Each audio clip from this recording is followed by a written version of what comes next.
বলেছেন বা যে বিষয়টি উল্লেখ করেছেন, এই যে তিস্তা বিষয়, এটি একটি বাংলাদেশের জন্য একটি অত্যন্ত গুরুত্বপূর্ণ একটি সমস্যার কথা আপনি উল্লেখ করেছেন। আপনি এই তিস্তা বিষয়টির সাথে, এটা গতকালকে আমরা আলোচনা করেছিলাম, এই এলাকার মানে রংপুর পুরো এলাকাটা যদি আমরা ধরি, রংপুর বিভাগ যদি পুরো আমরা ধরি, আহ 3 কোটি মানুষ কম বেশি ওতপ্রোতভাবে এটির সাথে জড়িত, এবং কম বেশি ডাইরেক্টলি জড়িত বলা যায়। এটার বাইরেও আরো বহু মানুষ বিভিন্নভাবে জড়িত, বিভিন্নভাবে জড়িত। কাজে তিস্তাটি আমাদের জন্য অত্যন্ত গুরুত্বপূর্ণ একটি ইস্যু। যেভাবেই হোক আমাদেরকে তিস্তার সমস্যার সমাধানে একটা জায়গায় এসে পৌঁছতে হবে। আমরা দেখেছি বিগত 10 বছর 15 বছর ধরে বিভিন্নভাবে তিস্তাটা নিয়ে রাজনীতি হয়েছে, কিন্তু এই রাজনীতি মানুষের ভাগ্যের কোনো পরিবর্তন করেনি। আমরা দৃঢ়ভাবে বিশ্বাস করি যে আমরা সেই রাজনীতিটাই করতে চাই, যেই রাজনীতিটা মানুষের ভাগ্যের পরিবর্তন করবে। কিছুদিন আগে আমাদের লালমনিরহাট জেলার সভাপতির নেতৃত্বে অর্গানাইজ হয়েছিল, আহ, সেটা হচ্ছে যে জাগো বাহে তিস্তারকে নিয়ে আমরা 2 দিন ব্যাপী একটি কর্মসূচি করেছি। এই কর্মসূচিটাতে বিএনপির নেতাকর্মীরা যেরকম জয়েন করেছে, তিস্তা পাড়ের লক্ষ কোটি মানুষ সেখানে জয়েন করেছে দলমত নির্বিশেষে। এবং বিএনপি হয়তো অ্যারেঞ্জ করেছে প্রোগ্রামটা, কিন্তু আপনারা নিশ্চয়ই দেখেছেন যে বিএনপির বাইরেও অন্যান্য অনেক রাজনৈতিক দলের নেতৃবৃন্দ সেখানে এসেছেন এবং তাদের বক্তব্য রেখেছেন, তারা তিস্তাটাকে কিভাবে দেখেন, কতটা গুরুত্ব দেন। কাজেই তিস্তাটা কি পরিমাণ গুরুত্বপূর্ণ বাংলাদেশের মানুষের ভাগ্যের জন্য, একটি বিশাল অংশের মানুষের ভাগ্যের জন্য, এটা সহজেই অনুমেয়। খুব স্বাভাবিকভাবেই যখন একটি গুরুত্বপূর্ণ বিষয় এবং আহ, সবকিছুকে পিছনে ফেলে দেশের স্বার্থ, মানুষের স্বার্থ চিন্তা করে বিএনপি এগিয়ে এসেছে, বিএনপি জিনিসটাকে তুলে ধরেছে।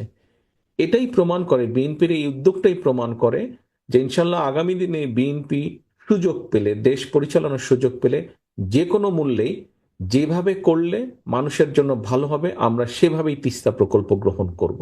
এটাতে কোনো সন্দেহ নেই। ধন্যবাদ। ধন্যবাদ স্যার। ধন্যবাদ।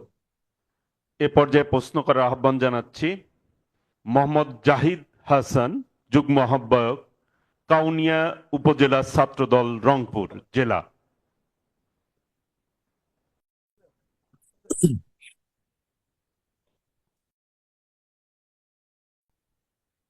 যাচ্ছে, ও উপরে আছে, মাইক চলে যাচ্ছে।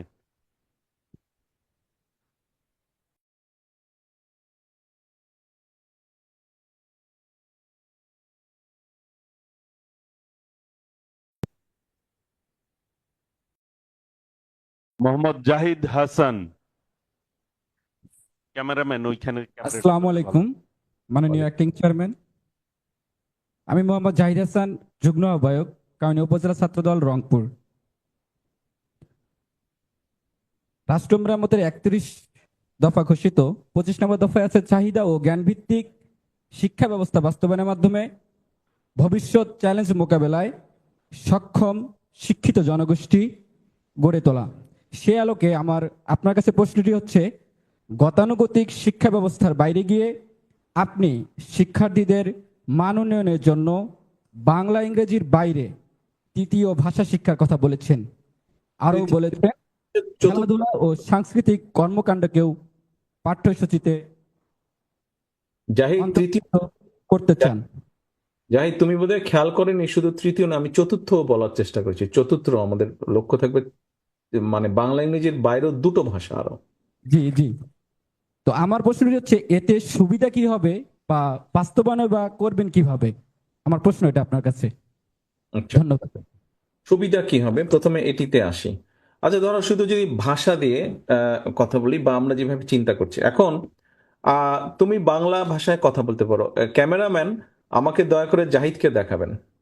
আপনি মঞ্চ দেখাচ্ছেন, আমি মঞ্চ দেখতে চাইছি না, আমি হ্যাঁ জাহিদকে দেখতে চাইছি। রাইট। টানতে হবে না, টানতে হবে না, আমি দেখতে পাচ্ছি জাহিদকে। টানতে, তুমি যেখানে আছো ওখানেই থাকো, জাহিদ ওইখানেই থাকো তুমি। ওখানেই থাকো। আশেপাশে যারা আছেন আপনারা বসে পড়েন, তাহলে আমি ওকে পরিষ্কার দেখতে পাবো। হ্যাঁ, ক্যামেরাটা ঠিক এভাবে রাখলেই হবে। এখন জাহিদ, তুমি আমাকে বলো, আহ তুমি বাংলা ভাষায় কথা বলতে পারো? তুমি, হ্যাঁ, মাইক্রোফোনটা ধরো। জি বাংলা ভাষায় কথা বলতে পারো, তুমি ইংরেজি ভাষায় কথা বলতে পারো। জি। আচ্ছা, তুমি যদি এখন ধরে নিচ্ছি আমি, একই সাথে তুমি জার্মান ভাষায় কথা বলতে পারো।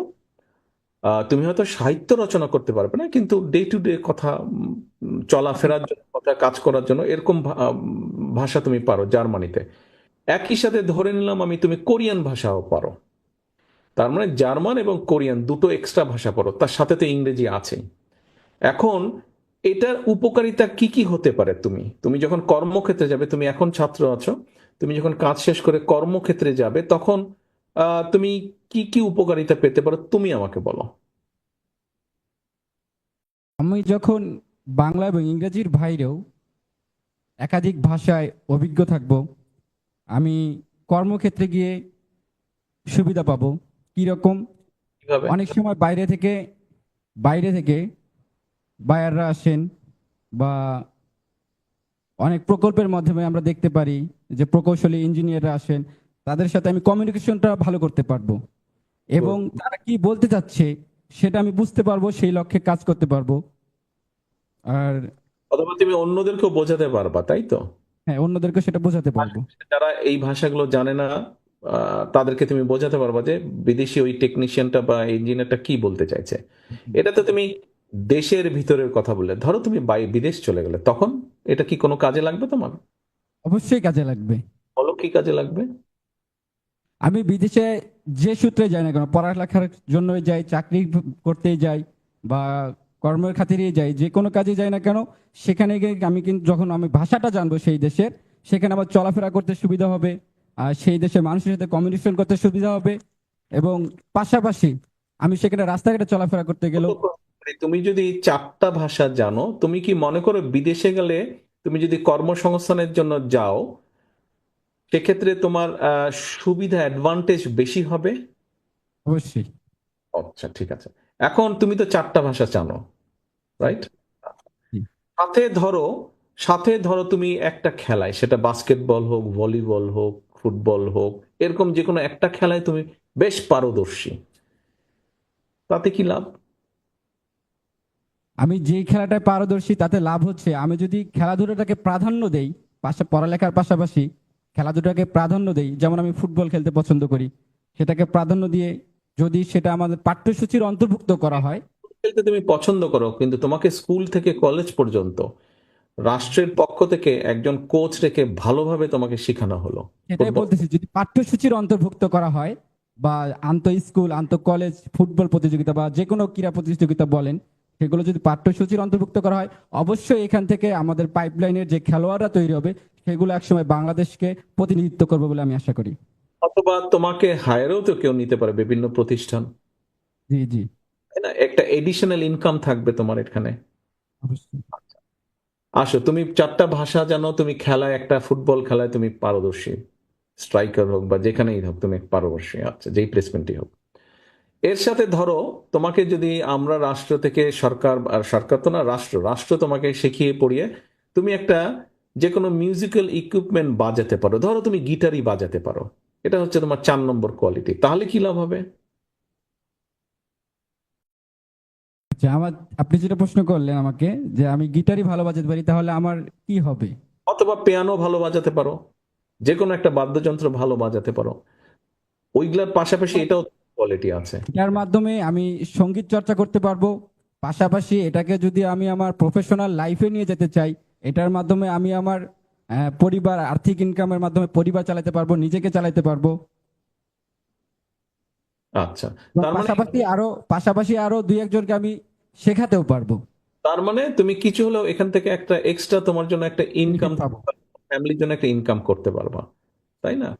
তো এখন বাকি আর কিছু না গেলাম, তোমাকে আমি ড্রয়িংও শিখাতে চাইছি, ওটাতে হয়তো গেলাম না, আমি এই পর্যন্তই থাকলাম। তুমি এই যে গিটার বা পিয়ানো বাজাতে পারো, তুমি হয় ফুটবল বা বাস্কেটবল ভালো খেলতে পারো, তুমি 4টা ভাষা জানো।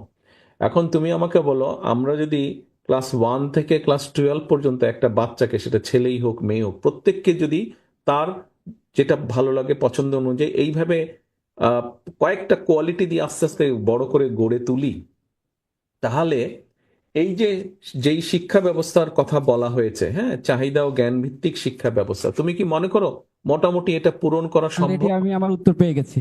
পেয়ে গেছো? ধন্যবাদ। ধন্যবাদ তোমাকে। ধন্যবাদ স্যার। আসসালামু আলাইকুম। আসসালামু আলাইকুম।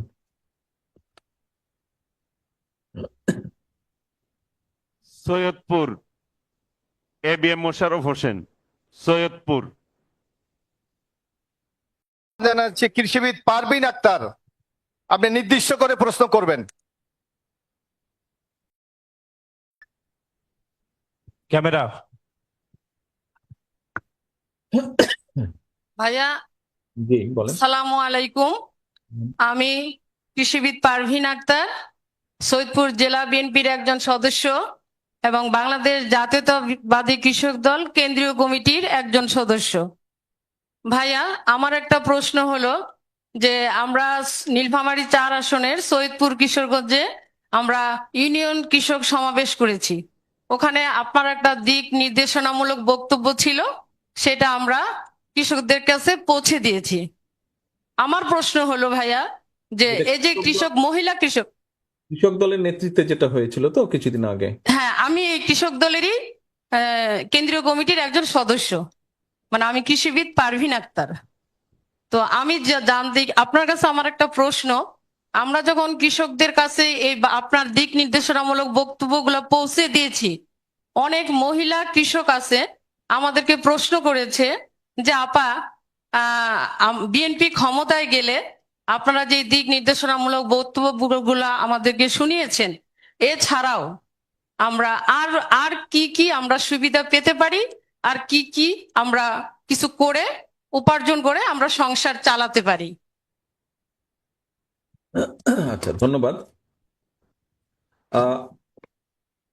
পারভিন, আপনার এই প্রশ্নের যেটা উত্তর সেটা হচ্ছে যে আমরা আমরা একটা পরিকল্পনা গ্রহণ করেছি। পরিকল্পনাটি অনেক বড়, আমি আপনাকে সংক্ষেপে বলছি। আমরা চেষ্টা করব, আমরা এর মধ্যেই আমাদের কাগজ কলমের কাজগুলো কম বেশি আমরা শেষ করে নিয়ে এসেছি, যে কিভাবে কি করব, কি থাকবে না থাকবে, এগুলো কাগজ কলমের কাজগুলো শেষ। এখন আমরা ইনশাল্লাহ সামনে সুযোগ পেলে তখন ওটা বাস্তবায়নে যাব, আমরা বাস্তব ভিত্তিতে বাস্তবায়নে যাব। কি সেটা কৃষি রিলেটেড, আমরা ফার্মার্স কার্ড নামে একটি কার্ড আমরা ইন্ট্রোডিউস করতে চাই। আচ্ছা, এই কার্ডটা হবে প্রত্যেকটা কৃষকের মধ্যে আবার ছোট বড় ভাগ আছে, একদম প্রান্তিক কৃষক আছে, ক্ষুদ্র কৃষক আছে, মাঝারি কৃষক, কয়েক রকমের কৃষক আছে। তো এইটাকে আমরা বের করে নিব, এখানে নারীও আছে, পুরুষও আছে, সব ধরনের কৃষক আছে। আচ্ছা, এখন এই কার্ডটার ভিতরে বিভিন্ন রকম ইনফরমেশন থাকবে।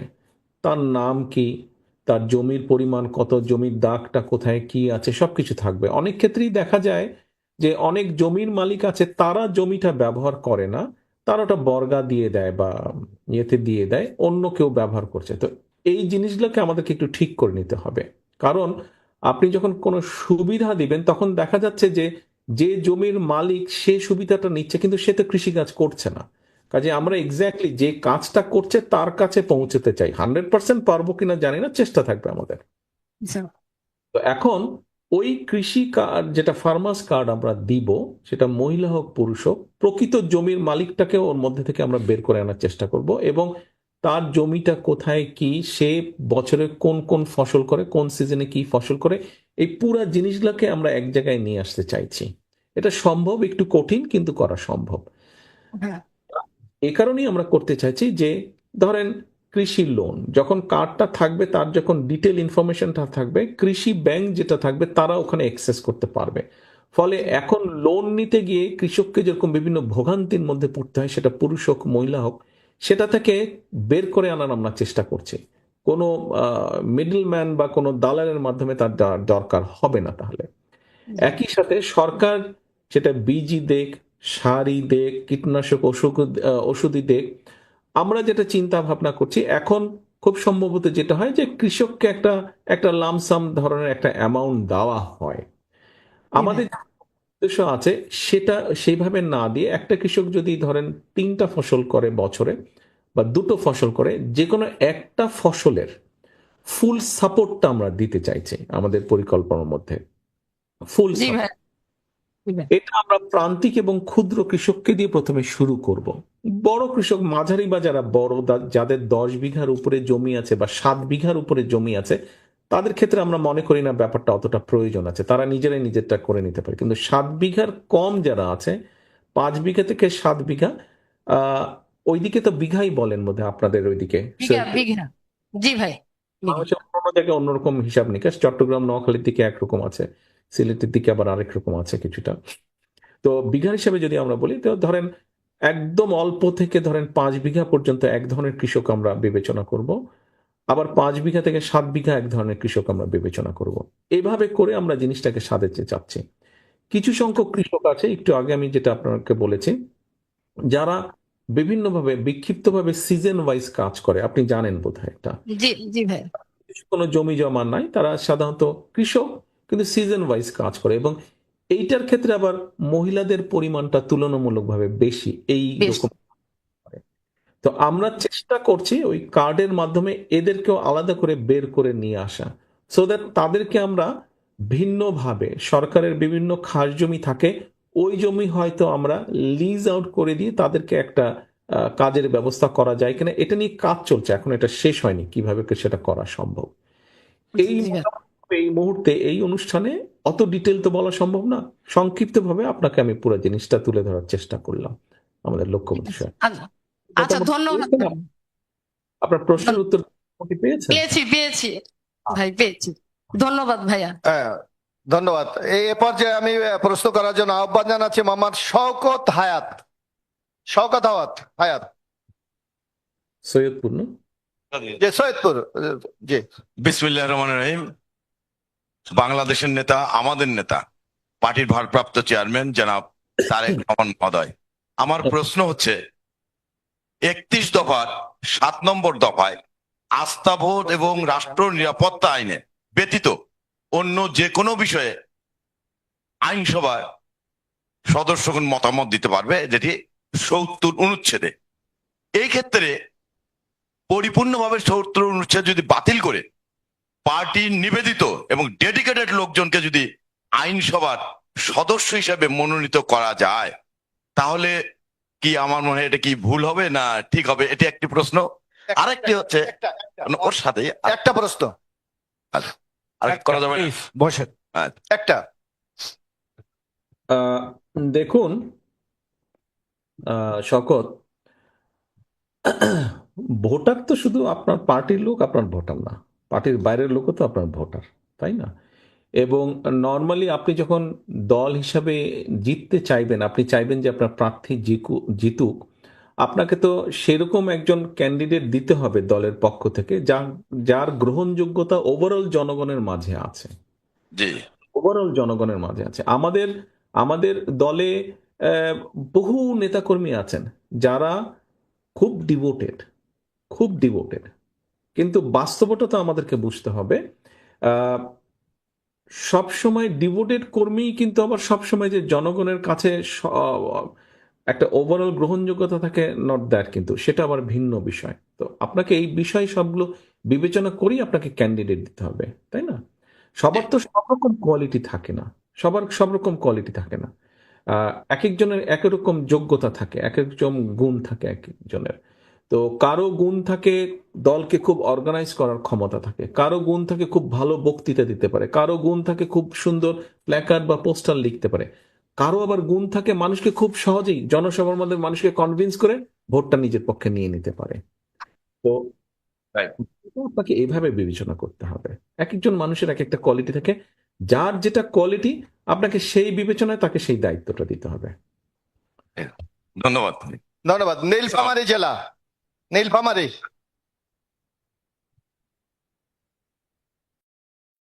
ছাত্র দলের সাধারণ সম্পাদক মোজাম্মেল হক মুজাব প্রশ্নটি করবেন। ক্যামেরা ওই দিক ধরবে।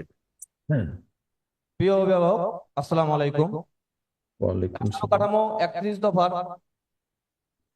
23 নম্বর যে অনুচ্ছেদটি আছে সেটি নিয়ে আমার প্রশ্ন। কর্মসংস্থানের অগ্রাধিকার দিয়ে আধুনিক ও যুগোপযোগী যুব উন্নয়ন নীতিমালা প্রণয়ন ও বেকার ভাতা প্রবর্তন।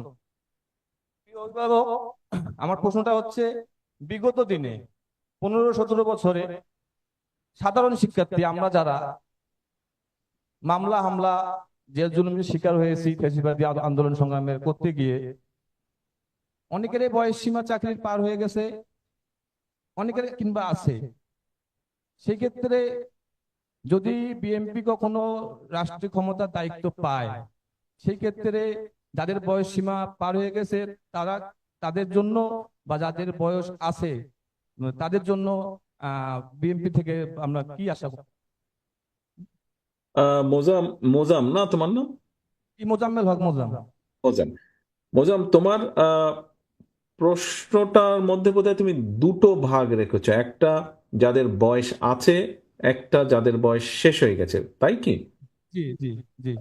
যাদের বয়স আছে ডেফিনেটলি তারা তো তোমার চাকরির জন্য তো তারা অ্যাপ্লাই করতেই পারবে, সেখানে তো কোনো সমস্যা নেই। তার যদি সেই যোগ্যতাটা থাকে ডেফিনেটলি সে পাবে, না পাবার তো কোনো কারণ নেই, যার বয়স আছে। আচ্ছা, এখন বিষয়টা আসছে, হ্যাঁ, আহ, আমরা যেই রাজনৈতিক দলগুলো, যেই রাজনৈতিক, বিশেষ করে বিএনপি সহ আরো কিছু রাজনৈতিক দল, আমাদের ছাত্র সংগঠন সহ যারা তরুণ নেতৃত্ব ছিল, তরুণ সহকর্মী আমাদের ছিল, তাদের অনেকেরই এই আন্দোলন সংগ্রামের কারণে বয়স পার হয়ে গেছে। এবং আমরা দেখেছি যে বিগত সরকারের সময় কিভাবে দলীয়করণ হয়েছে, মানে যে কোনো সরকারি, আধা সরকারি, যেরকমই চাকরি বাকরি হোক, দলীয়করণটা কিভাবে করা হয়েছে সেটা আমরা দেখেছি, দলমত নির্বিশেষে সব মানুষ দেখেছে। এখন এটার ভুক্তভোগী শুধু যে তোমরা যারা ছাত্র দল করেছো এক সময় তোমরাই যে, তা নয়, এর বাইরেও অনেক নিরপেক্ষ মানুষ আছে যারা সেই স্বৈরাচারের রাজনীতি করতো না, সমর্থন করতো না, যখন তারা জানতে পেরেছে যে এই হয়তো বিএনপি করে না কিন্তু তাদের দল পছন্দ করে না, তখন সেই বেচারা চাকরিও তারা দেয়নি বা চাকরি খেয়ে ফেলেছে, এরকমও হয়েছে। জি জি জি। এরকমও হয়েছে ঘটনা। তো এখন বাস্তবতাটা তো এক বিবেচনা আমাদের করতে হবে। এখানে বাস্তবতা আছে দুটো, একটা আছে সরকারি নিয়ম বা কানুনের বিষয়, নিয়ম কানুনের বিষয়। আমাকে তো এক জায়গায় একটা ক্রাইটেরিয়া, মিনিমাম একটা পলিসি বা ক্রাইটেরিয়ার ভিতরে থাকতে হবে, তা না হলে তো কোনো কিছু গড়ে তোলা সম্ভব না দেশে, প্রতিষ্ঠানের একটা নিয়ম কানুন। আবার এটাও বাস্তবতা যে এরকম দুর্ভোগের শিকার যারা হয়েছে তাদেরও তো লাইফ আছে, তাদেরকে তো মানে একটা কিছু তো ব্যবস্থা করতে হবে, মানুষগুলো তো বেঁচে থাকতে হবে। তো আমরা যেটা আহ, চেষ্টা করছি সেটা হচ্ছে যে যারা ক্রাইটেরিয়ার ভিতরে পড়ে যাচ্ছে কিন্তু তখনও চাকরি পায়নি, তাদের জন্য আমরা শিক্ষিত বেকার ভাতার একটা ব্যবস্থা রাখার চিন্তা ভাবনা করছি। তারা একটা সার্টেন 1 বছর পর্যন্ত বোধহয় ম্যাক্সিমাম এটার ভিতরে তারা থাকবে, এবং এর মধ্যে আমরা ধরছি যে আমরাও চেষ্টা করবো সরকারের পক্ষ থেকে, তাদেরকেও চেষ্টা করতে হবে বিভিন্ন কর্মসংস্থানের ব্যাপারে। এর বাইরে যারা চলে গিয়েছে আমরা বিভিন্নভাবে ট্রেনিং এর ব্যবস্থা করব, আমরা দেশে এবং বিদেশে, যাতে তারা কর্মসংস্থানের ব্যবস্থা করতে পারে। আমরা ছোট ছোট, গতকাল আমি বলছিলাম, ছোট ছোট উদ্যোক্তা যাতে তৈরি হয় সেই ব্যবস্থা করব। এখন এটা কি? এটা হচ্ছে, তুমি নিশ্চয়ই অ্যামাজনের নাম শুনেছো। অ্যামাজনের অনলাইনে গেলে অ্যামাজন ওই যে অর্ডার দেয়, শুনেছো না, অনলাইন থেকে অর্ডার দেয়। তো অ্যামাজন একটা আছে, অ্যামাজন একটা বিশাল বড় প্রতিষ্ঠান। একই রকম আরেকটা বিশাল বড় প্রতিষ্ঠান আছে আলিবাবা, সেটা শুধু চায়নার মধ্যে। তো এখন এই অ্যামাজন, আলিবাবা, এরকম আরো অনেক ছোট ছোট প্রতিষ্ঠান আছে। এই প্রতিষ্ঠানগুলো অনলাইনে ব্যবসা করে। এখন অনলাইনে তারা হিউজ পরিমাণ জিনিস তারা ক্রয় করে পৃথিবীর বিভিন্ন দেশ থেকে। তুমি যদি অ্যামাজনের ইন্ডেক্সে যাও, অ্যামাজনের পেজটা ওপেন করো, যে কোনো একটা জিনিস দিয়ে, ধরো তুমি একটা কাপ কিনবে, এরকম একটা কাপ কিনবে, অ্যামাজনে যদি যাও দেখবে যে এরকম 101টা কাপ তোমার সামনে ভেসে উঠেছে। কিন্তু এই কাপগুলো তো কোথা থেকে তারা কিনছে, কোনো না কোনো জায়গা থেকে। আমাদের যেটা পরিকল্পনা, আমরা যেটা চিন্তা করছি, আমরা বাংলাদেশে এরকম 5 লাখ, 10 লাখ, 15 লাখ, 20 লাখ টাকা, 50 লাখ টাকা, এরকম 1 কোটি টাকা, এরকম ছোট ছোট ছোট ছোট উদ্যোক্তা আমরা তৈরি করতে চাই, এবং বিভিন্ন প্রোডাক্ট তারা তৈরি করবে। এবং আমরা চেষ্টা করব অ্যামাজন এবং একই সাথে আলিবাবা, এই ধরনের যে প্রশ্ন, তাদেরকে এখানে নিয়ে আসার জন্য, যে ওরা যাতে এখান থেকে জিনিসগুলা কেনার চেষ্টা করে বা এখান থেকে যাতে তারা কিনে, সেই পরিবেশটা আমরা তৈরি করতে চাইছি, সেই ব্যবস্থাটা আমরা তৈরি করতে চাইছি, অবস্থাটা আমরা তৈরি করতে চাইছি। তার ফলে যেটা হবে, তুমি নিজে একজন উদ্যোক্তা হওয়ার পসিবিলিটি আছে, তোমাকে আমরা চেষ্টা করবো সরকার বা রাষ্ট্রের পক্ষ থেকে সহযোগিতা করার জন্য। একই সাথে তুমি যখন একজন উদ্যোক্তা হবা, তুমি নিশ্চয়ই 2 জন, 4 জন, 5 জন লোক তো তোমার লাগবে ওই ফ্যাক্টরিটা বা কারখানাটা বা প্রতিষ্ঠানটি চালানোর জন্য। স্বাভাবিকভাবে তুমি তখন কর্মসংস্থানের ব্যবস্থা করছো। তুমিও বেকার কর্মসংস্থানের একজন বেকারকে একটা কর্ম দিয়ে তাকে চলার তুমি উপযুক্ততা করছো। এর বাইরে তোমার মতন অনেক ইয়াং ছেলে মেয়ে আছে যারা বিভিন্নভাবে আইটিতে কাজ করছে। আইটিতে কি কাজ করছে? হয়তো ডাটা প্রসেসিং, ডাটা প্রসেসিং এর কাজ করছে, অথবা কল সেন্টার কাজ করছে, বিভিন্ন রকম ডিজাইনিং এর কাজ করছে, ফ্রিল্যান্সের কাজ করছে। আমাদের একটা চিন্তা আছে যে আমরা এই বিষয় মানুষ, যে তোমার মতন ইয়াং ছেলে মেয়ে যারা আছে তাদেরকে, যাদের একটু ট্রেনিং হলে আর একটু বেটার, যে হয়তো ধরো করছে অনলাইনে বিভিন্ন দেশে বিদেশে কাজ করছে, হয়তো এখন সে মাসে 20,000 টাকা 25,000 টাকা ইনকাম করছে, কিন্তু তাকে যদি 3 মাসের একটা ট্রেনিং দেওয়া যায় তাহলে তার তার স্কিলটা অনেক বেড়ে যাবে, এবং বেড়ে যাওয়ার পাশাপাশি তার ইনকামও বেড়ে যাবে, অনলাইনেই সে কাজ করবে। আমরা এই ধরনের চিন্তা ভাবনা করছি যে আমরা এরকম স্ট্যান্ডার্ড ট্রেনিং সেন্টার ওপেন করব। প্রথমে হয়তো আমরা বিভাগ বাড়ি করব, অথবা বড় জেলা, পুরনো, তুমি হয়তো তখন অনেক ছোট ছিলে বা তখনও হন তুমি, আহ, বড় জেলা ছিল আগে, মানে দেশ স্বাধীনের পর 19টা 20টা জেলা ছিল। আমরা হয়তো বড় জেলা বাড়ি এরকম ট্রেনিং সেন্টার করবো, যেখানে আমরা এই উৎসাহী ছেলে মেয়েদেরকে অথবা যারা কাজ করছে তাদেরকে আমরা ট্রেনিং দেওয়ার ব্যবস্থা করবো, যাতে আইটি সেক্টরে তারা কাজগুলো আরো বেশি বেটার ভাবে করতে পারে। এবং একই সাথে যারা এর মধ্যেই কাজ করছে আইটি সেক্টরে, তাদের একটা বড় সমস্যা হচ্ছে তাদের পেমেন্টটা তারা ঠিকভাবে পায় না। এবং এখানে সবচেয়ে বড় একটা বাধা হচ্ছে পেপাল একটা মিডিয়া যার মাধ্যমে দেশে বিদেশে বিভিন্ন জায়গায় টাকা বৈধভাবে ট্রান্সফার হয়। এই সমস্যাটা একটা রয়ে গেছে। এই সমস্যাটার সমাধানটা করতে হবে, পেপালের অফিসিয়াল অথরিটিটা এখানে আনতে হবে। এটা যদি করতে পারি তাহলে এদের যেই সমস্যাগুলো এখনই যারা আইটিতে কাজ করছে, বিভিন্নভাবে ফ্রিল্যান্সিং এ কাজ করছে, তাদের তখন পেমেন্টটা আসবে। তো তোমার প্রশ্নের উত্তরে মোটামুটি ভাবে এইভাবে আমাদের চিন্তা ভাবনাগুলো আছে, পরিকল্পনাগুলো আছে, যে আমরা বাংলাদেশের তরুণ যুবক, তরুণীরা যারা আছে, যারা বেকার সমস্যার মধ্যে আছে, তাদেরকে আমরা বেকার সমস্যার অভিশাপ থেকে বের করে আনার এইভাবে একটা চিন্তা ভাবনা আমরা করছি। ধন্যবাদ মোজাম, তুমি ধন্যবাদ। পেয়েছো তোমার প্রশ্নের উত্তর? জি জি, আসসালামু আলাইকুম। প্রশ্ন করবেন শাহজাহান কবির লেলিন, আহ্বায়ক স্বেচ্ছাসেবক দল, জলঢাকা। না, জলঢাকা। আসসালামু আলাইকুম। আমাদের গণমানুষের নেতা বিএনপির ভারপ্রাপ্ত চেয়ারম্যানের কাছে আমার একটি প্রশ্ন। ইতোমধ্যেই ছোট ভাইকে বলেছেন যে আমার প্রশ্ন হচ্ছে, যুব সমাজে কর্মদক্ষতা অর্জনে বাস্তবমুখী স্কিল ডেভেলপমেন্ট কর্মসূচির অংশ হিসাবে শিক্ষিত বেকারকে উনি 1 বছরের সহায়তা ভাতা প্রদান করবে। আমার প্রশ্ন, যে অঞ্চলটি অর্থনৈতিকভাবে অনেক অবহেলিত অঞ্চল, আমাদের তিস্তা চড়া অঞ্চলে যদি অর্থনৈতিক জোন গড়ে তোলা যায় তবে অনেকটা আমরা স্থায়ীভাবে শিক্ষিত বেকারের সমস্যা দূরীভূত হবে। এই বিষয়ে আমাদের দল বিএনপি যদি কখনো ক্ষমতায় আসে বা সামনে আসবে, আপনার এই বিষয়ে কোনো পদক্ষেপ রয়েছে কিনা অর্থনৈতিক জোন সম্পর্কে?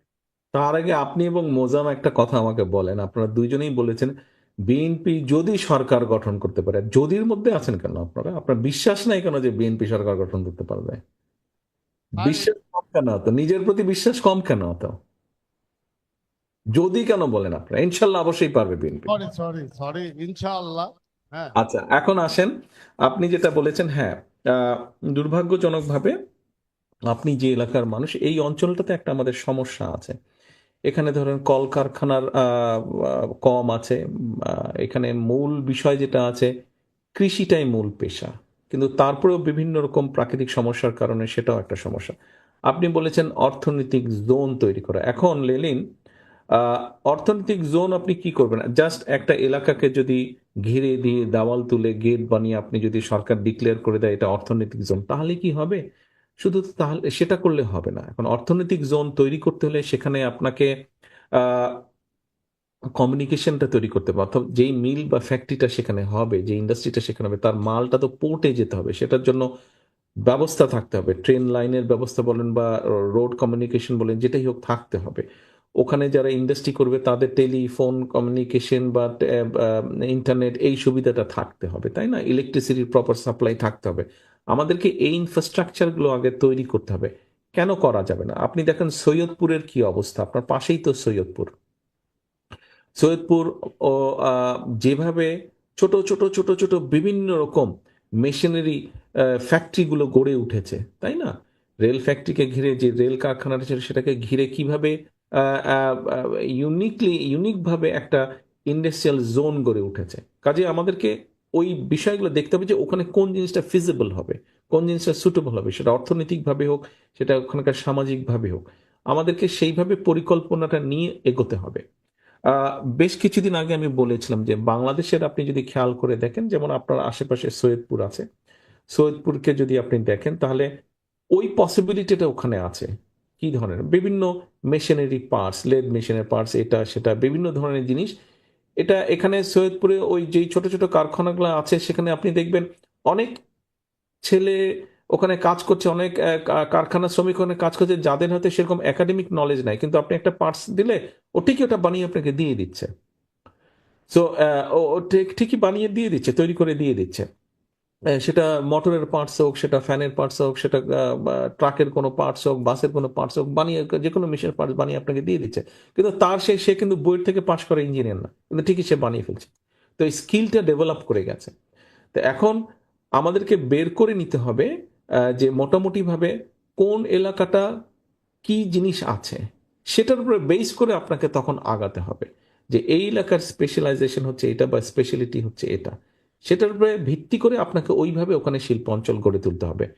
তবে একই সাথে এই জিনিসটা দেখতে হবে, অর্থনৈতিক জোন বলতে আপনি যেটা বলছেন শুধু মিল কারখানা করলেই হবে না। ওই এলাকাটা যেহেতু কৃষি এলাকা, মেইনলি কৃষি এলাকা ওটা, তাহলে আপনার ওখানকার কৃষিটাকেও আপনার স্ট্রেনদেন করতে হবে, আপনাকে সেটাকেও টার্গেট করতে হবে। শুধু শিল্প করলে হবে না, শিল্পের পাশাপাশি কৃষিটাকে আনতে হবে, কারণ ম্যাক্সিমাম মানুষ কিন্তু কৃষির সাথে ওখানে জড়িত। কাজেই কৃষিকে বেস করে আপনি যদি কোনো ওখানে গড়ে তুলতে সক্ষম হন, ছোটখাটো ফ্যাক্টরি বা মাঝারি হোক বড় হোক, যেভাবে গড়ে তুলতে সক্ষম হন, তাহলে কিন্তু আপনি বেশি সংখ্যক মানুষকে অর্থনৈতিক একটা সলভেন্সির দিকে আপনি নিয়ে আসতে সক্ষম হবেন। পাওয়া গেছে? আপনি যেটা জানতে চেয়েছিলেন একটু বোধহয় কমপ্লিকেটেড হয়েছে আমার উত্তরটা, বাট আমি প্রশ্ন করছিলাম যে আমাদের তিস্তা চরাবর্তী অঞ্চল, চরের অঞ্চলে মানুষের ভাগ্য পরিবর্তনের জন্য কোনো কিছু করা যাবে কিনা আপনার অনেক কিছু করা যাবে। আপনাকে এই বসায় তো আমি বলতে পারবো না এই করব, বাট করা যাবে অনেক কিছুই। কেন করা যাবে? শয্যা বিশিষ্ট একটি হাসপাতালে চীনের অর্থায়নে প্রশ্ন উঠেছে এখানে। তবে সবাই টানাটানি করছেন যে নীলফামারীতে বা আমরা চাই যে আমরা যেহেতু প্রত্যন্ত অঞ্চল, রিমোট এরিয়ার মানুষ, আমাদের এলাকায় যদি গড়ে ওঠে তাহলে এখানে কর্মসংস্থান সৃষ্টি হবে এবং আমাদের যে নিম্ন মানুষের আমাদের স্বাস্থ্য সেবা আপনার উন্নতি হবে। এটা আপনার প্রতি আমাদের দাবি থাকবে যদি কিছু করা যায়। আচ্ছা, ধন্যবাদ। রংপুর থেকে প্রশ্ন করবেন। ধন্যবাদ। প্রশ্ন করার আহ্বান জানাচ্ছি রেজেকা সুলতানা ফ্রেন্সি, সভাপতি মহিলা দল, রংপুর মহানগর।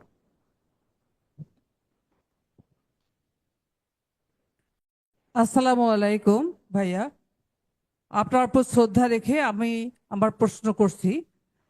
বিশ্বের উন্নত দেশে তাদের প্রবীণ জনগোষ্ঠীর সেবায় প্রশিক্ষিত নার্স ও কেয়ার গিভারের ব্যাপক চাহিদা রয়েছে, আমরা সকলে জানি। আমাদের দেশে এই দুই পেশাকে গুরুত্ব দিয়ে প্রশিক্ষিত জনগোষ্ঠী গড়ে তোলা যায় কিনা? এটি আমার অবশ্যই, অবশ্যই যাবে, কেন যাবে না? অবশ্যই যাবে। বাংলাদেশে খুব সম্ভবত এই মুহূর্তে সরকারি ভাবে দুটো নার্স ট্রেনিং ইনস্টিটিউট আছে। একটা খুব সম্ভবত আছে ঢাকায় মহাখালীতে। এটি আমি যদি এটা আমাদের সাথে পাভেল সাহেব আছেন, উনি কারেক্ট বলতে পারবেন। এটা সম্ভব ঢাকা বগুড়া রাজশাহীতে ঢাকা বগুড়া তিনটা আছে। আচ্ছা, ঢাকায় যেটা আছে সেটা খুব সম্ভব দেশ স্বাধীনের আগে হয়েছিল। বগুড়ায় যেটা আছে সেটা বাংলাদেশ জাতীয়তাবাদী দল গতবার সরকার পরিচালনার সময় করেছিলেন দেশনেত্রী খালেদা জিয়া বগুড়ায়। আর রাজশাহীতে যেটা আছে এটা সম্পর্কে আমার ধারণা নেই, এটা পাবেল সাহেব বলতে পারবেন। তো আমাদের ডেফিনেটলি প্ল্যান আছে। আপনি হয়তো বলতে পারেন যে হ্যাঁ মাত্র আপনারা একটা করেছেন, হ্যাঁ, আমরা একটা করেছি, কিন্তু তাও আমরা করেছি, আমাদের বিগত সরকারের সময় হয়েছে। আপনি যেটা বললেন এইটার প্রচুর চাহিদা বিদেশে রয়েছে। জি আমাদের এক্ষেত্রে স্কোপ আছে। আমাদের দেশের যারা এই প্রফেশনে যেতে চান, এই মানুষগুলোকে, সেটা পুরুষই হোক সেটা নারী হোক, এই প্রফেশনের মানুষগুলোকে ট্রেন করে আমরা অবশ্যই তাদেরকে বিদেশে পাঠাতে পারি। বিদেশে না, নার্সের জন্য তো আমাদের নিজেদের শর্টেজ আছে নার্সের। তো এটা হচ্ছে যারা ট্রেন প্রাপ্ত হবেন, এটা তাদের বিষয়। উনি দেশে কাজ করবেন নাকি বিদেশে যাবেন, এটা তো তারপরের ব্যাপার। বাট অবশ্যই আমরা করতে পারি, এবং করাটা আমাদের দরকার আছে, প্রয়োজন আছে, কারণ আমাদের এখানে বহুত বড় স্কোপ আছে। আমরা জানি যে এটা অনেকে ট্রেনিং ছাড়াই অনেকে বিদেশে গিয়ে এই পেশাতেই বেছে নেয়। সেই জন্যই বলছিলাম যে এটা আমাদের দেশে এই পেশাটাকে আরো বেশি গুরুত্ব দেওয়া যায় কিনা অবশ্যই দেওয়া ট্রেনিং এর জন্য, সেই জন্য বলছিলাম। এটা এটা একটা খুব মহৎ পেশা তো। মানুষকে সেবার মাধ্যমে মানুষকে সুস্থ করে গড়ে তোলা, অথবা একজন মানুষকে তার অসুস্থতার সময় দেখভাল করা, এটা তো অনেক মহৎ পেশা। জি জি, ধন্যবাদ। আমি প্রশ্ন করার জন্য আহ্বান জানাচ্ছি মেরাজুল ইসলাম দুলু, সদস্য সচিব, রংপুর জেলা কৃষক দল।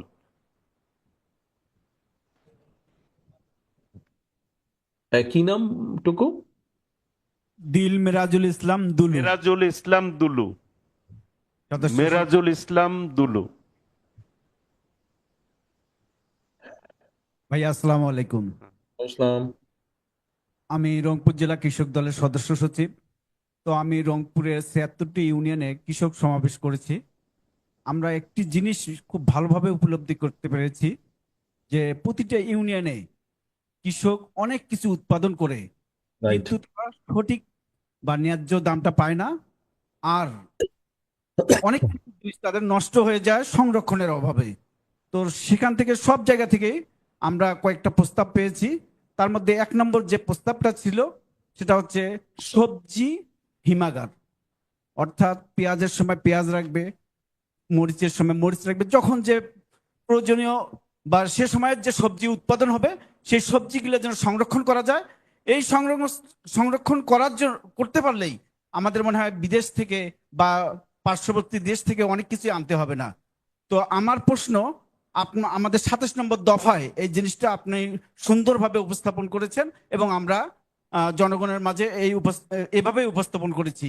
কিন্তু আমার এখানে একটি প্রশ্ন, সেটা হচ্ছে আপনি বলেছেন যে প্রতিটা উপজেলায় করবেন, ২৭ নম্বর দফায় আছে। আমার প্রশ্ন হচ্ছে প্রতিটা ইউনিয়নে করা যায় কিনা, এবং ম্যাক্সিমাম 60% ইউনিয়নে যদি করা যায় তো যেমন রংপুরের আমাদের হাড়িভাঙ্গা আম আছে, তারপর কোন কোন ইউনিয়নে পেঁয়াজ উৎপাদন বেশি হয়, কোথাও রসুন, কোথাও আদা, কোথাও টমেটো, তো পটল। তো এই ধরনের ইয়েগুলো খুব ভালো হবে এবং আমাদের অর্থনীতিতে একটা বিশেষ অবদান রাখবে। ধন্যবাদ আপনাকে। ধন্যবাদ দুলু। আপনাকে প্রথমে আমি ধন্যবাদ দেই। অনেকক্ষণ পর কৃষি সংক্রান্ত, অবশ্য কিছুক্ষণ আগে সৈয়দপুরের পারভিন উনিও বলেছেন কৃষি সংক্রান্ত, বাট বেশ অনেকক্ষণ পরে কৃষি সংক্রান্ত একটা বক্তব্য বা প্রশ্ন বা মতামত আসলো। ভেরি ইম্পর্টেন্ট একটা বিষয় আপনি যেটা বলেছেন। তো আপনি নিজেই উল্লেখ করেছেন যে আমাদের যে ৩১ দফা আছে সেখানে আমরা বলেছি এই প্রিজার্ভেশনের ব্যাপারটা খুব গুরুত্বপূর্ণ। এটা যে আমাদের কৃষকরা উৎপাদন করছেন, কিন্তু প্রিজার্ভ করার সুবিধা না থাকার কারণে অনেক জায়গায় অনেক ফসলই নষ্ট হয়ে যাচ্ছে। তার ফলে কৃষক যেরকম ক্ষতিগ্রস্ত হচ্ছে, অ্যাট দ্য সেম টাইম আপনার যারা ক্রেতা তারাও ক্ষতিগ্রস্ত হচ্ছে, কারণ তাদেরকে হয় বেশি মূল্য দিতে হচ্ছে, অথবা টাইম মতন তারা পাচ্ছে না, জিনিসটা স্বাভাবিক ন্যায্য মূল্যের মধ্যে পাচ্ছে না। এখন আপনি বলেছেন যে আমরা এই যে ছোট কোল্ড স্টোরেজ বা প্রিজার্ভ করার যে ফ্যাসিলিটি বা সুবিধা, এটা আমরা থানা পর্যায়ে বা উপজেলা পর্যায়ে আমরা প্রস্তাবনা করেছি। আপনি বলছেন ইউনিয়ন পর্যায়ে করা যায় কি না। আপনাকে আমি যেটা বলবো সেটা এটাই যে করা যাবে না আমরা তা বলিনি, কিন্তু যেটা করতে চাইছি প্রথমে উপজেলা বা থানায় করতে চাইছি, ভাই আগে তো এটা করতে দেন। জি জি জি, অবশ্যই। যতটুকু যেতে পারছি আমি আপনাকে ততটুকুই বলছি। আগে এইটা আল্লাহর মতো ইনশাল্লাহ আমরা করি, এটা করে যদি দেখা যায় যে না এটা করা যাচ্ছে, তাহলে ডেফিনেটলি আমরা তখন উপজেলা ইউনিয়ন পর্যায়ে যাব, কেন যাব না। আমি যত বেশি কৃষককে তাকে এই সুবিধাটা দিতে পারবো, তত বেশি তো সামগ্রিকভাবে দেশের মানুষ লাভবান হবে, কৃষক তো হবে লাভবান। সো যতটুকু বলেছি আগে আমাকে ততটুকু যেতে দেন, বা আমাদেরকে ততটুকু যেতে দেন, অথবা চলেন আমরা অতটুকু পর্যন্ত যাই, আগে উপজেলা পর্যন্ত আমরা করি, উপজেলা বা থানা পর্যন্ত করে ফেলতে বললে বাকিটা ইনশাল্লাহ আমরা করে ফেলতে পারবো। আরেকটু যদি বলতে দেন, একটা বললি আর কি প্রস্তাব, এটা হচ্ছে এর প্রতিটা ইউনিয়নে অনেক বিত্তবান কৃষক আমাদের সভাপতি বা সেক্রেটারি বা কমিটিতে আছেন, তারা যদি প্রতিটা ইউনিয়নে যদি করতে চায় একটু আর্থিকভাবে লোনের, আমাদের দলীয় কোনো অর্থনৈতিক ব্যবস্থা হেল্প করা যায় কিনা। ধন্যবাদ আপনাকে।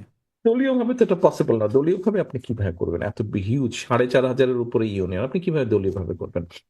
যারা আছেন, যারা বিত্তবান আছে, যারা করতে চায় এরকম কোল্ড স্টোরেজ এখন পাওয়া যায়, ছোট ছোট এই যে জাহাজে যে কন্টেনারে মাল, সেই কন্টেনারের মধ্যে ছোট ছোট কোল্ড স্টোরেজ হয়, সোলার দিয়েও, এখন সোলার পাওয়ার দিয়েও করছে একটা সার্টেন কম বেশি। আপনি তো ওখানে আর গোশ মাছ রাখবেন না যে একদম মাইনাস টেম্পারেচার রাখতে হবে, আপনি ওখানে তো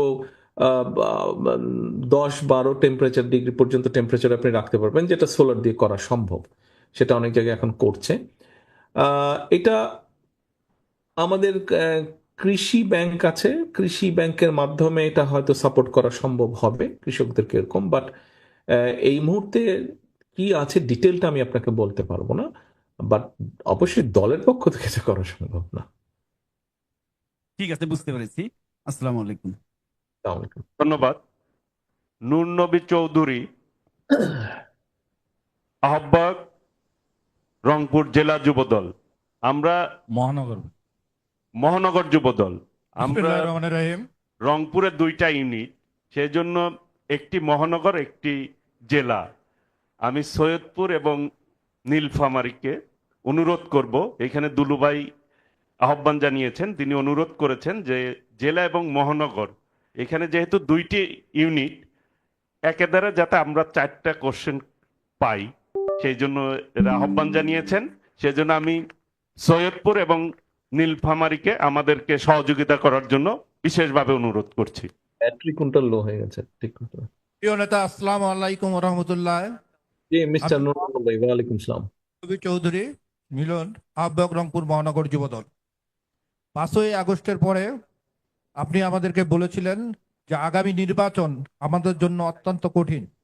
আমরা যারা গণমুখী রাজনীতি করি, জনগণের সাথে মিশি, আমরা সে বিষয়টা এখন হারে হারে বুঝতে পারছি, অনুধাবন করতে পারছি। প্রিয় নেতা, সোশ্যাল মিডিয়ায় বিএনপির বিরুদ্ধে আজকে ব্যাপকভাবে অপপ্রচার চালানো হচ্ছে, কিন্তু আমরা এর প্রত্যুত্তরে আমরা কিন্তু কিছুই করতে পারতেছি না, এর জবাব আমরা দিতে পারতেছি না। একটি কথা আমরা জানি যে একটি মিথ্যা যদি বারবার বলা হয় সেটা কিন্তু সত্যে পরিণত হয়। আপনি আমাদেরকে নির্দেশনা দিবেন, আমরা যদি অঙ্গ সংগঠনগুলা, আমরা যদি সোশ্যাল মিডিয়ায় সরব হই, আমরা যদি এই প্রত্যেকটি অপপ্রচারের জবাব আমরা দেই এবং আমাদের সপক্ষে আমরা যদি আমাদের কথা তুলে ধরতে পারি, তাহলে আজকে যেমন আমাদের সমাজে যেমন আমাদের অবস্থান আছে, সোশ্যাল মিডিয়াও আমাদের অবস্থানটা পোক্ত হবে। আজকে আপনার বক্তব্য তো আমরা বুঝলাম, কিন্তু আপনার আমার প্রশ্নটা হচ্ছে যে আমরা এর বিরুদ্ধে আমরা উত্তর দিতে পারবো কিনা, এর সমুচিত জবাব দিতে পারবো কিনা, সোশ্যাল মিডিয়ায় কিভাবে আমরা অ্যাক্টিভিটিস করব সেটা আপনার নির্দেশনা চাই, যদি কোনো পরিকল্পনা থাকে সেটা আমি জানতে চাই। আচ্ছা মিলন, আমাকে ধন্যবাদ। আপনি আমাকে একটা জিনিস বলেন, আপনি তো যুব দলের সাথে সম্পৃক্ত আছেন, তো এখন এই দলের সাথে নিশ্চয়ই আপনি বহু বছর যাবত আছেন। কত বছর যাবত আছেন? প্রায় 30 বছর। 30 বছর। 30 বছর কি যুব দলে ছিলেন না আগে ছাত্র দলে ছিলেন? ছাত্র দল ছিলাম, তারপরে যুব দল। ছাত্র দল ছিলেন, তারপরে যুব দলে ছিলেন, 30 বছর আছেন। তো এখন 30 বছর যাবত আপনি এই পরিবারের সদস্য, এই ঘরের সদস্য, আপনি এই পরিবারের সদস্য। আপনি আপনার নিজের পরিবারকে দিয়ে বলেন তো, আপনার নিজের পরিবারের কোনো সদস্যের বিরুদ্ধে বা আপনার পরিবারের বিরুদ্ধে যদি কেউ মিথ্যে কথা বলে, আপনি কি করবেন ব্যক্তি অবস্থান থেকে? কি করেন আপনি? কি কারো আপনার পরিবারের যারা মুরব্বী আছে তাদের নির্দেশনার অপেক্ষায় বসে থাকবেন, নাকি আপনি নিজেই উদ্যোগ গ্রহণ করবেন যখন আপনি দেখবেন যে আপনার পরিবারকে কেউ আক্রমণ করছে মিথ্যা ভাবে, অন্যায় ভাবে? আপনি কি করবেন?